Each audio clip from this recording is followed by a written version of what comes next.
Hello, Papua New Guinea. So we all know that the crisis in Bougainville, one of the main reasons that ignite the crisis in Bougainville was also benefit sharing. Uh, During those days, um, we had only Bougainville operating at the time, and then in 1984 we had Octedy, and then later we had Misima. If we look at the benefit sharing back in those days, you would see that the provincial government and the landowners were never involved in terms of equity sharing. It was always equity sharing was always between the company and the national government. It's been like that until the Bougainville crisis.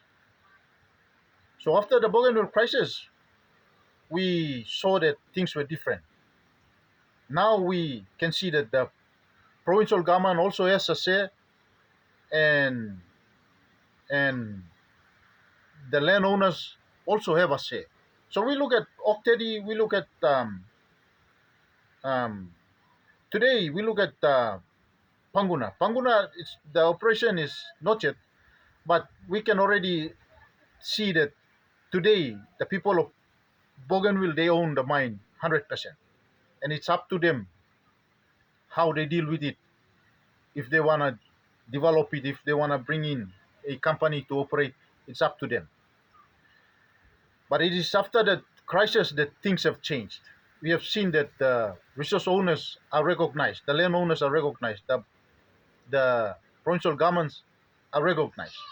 Let's talk about I'd like to talk about Pogera as an example. So Pogera started operation in 1990.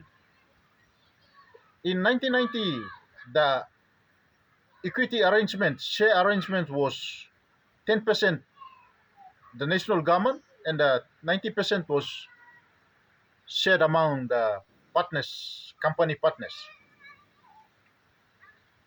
There was no share for the landowners.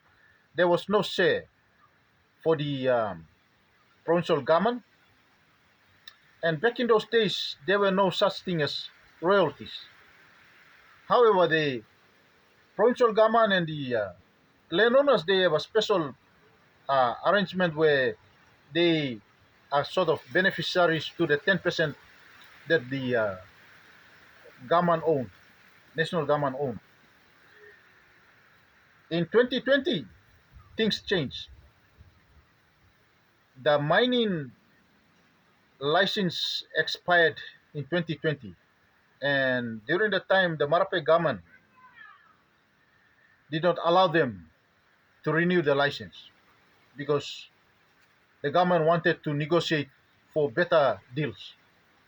So in 2020, between 2020 and 2024, that period of time, they negotiated and they were able to manage things very well.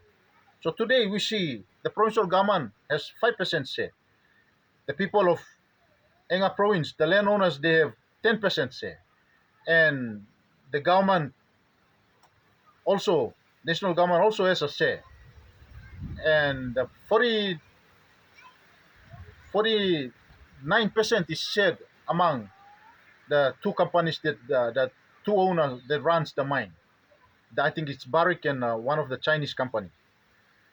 So we can see that the the Bougainville crisis has had very negative impact on the life of people during that crisis, but it has also brought good things to us today.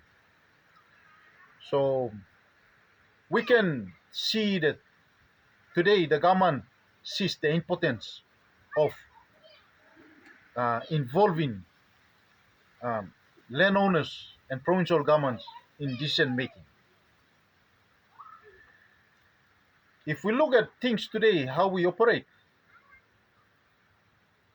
and if we look at our constitution, you'll see that our constitution talks about that, talks about benefit sharing. It is very important that we should understand our constitution very well.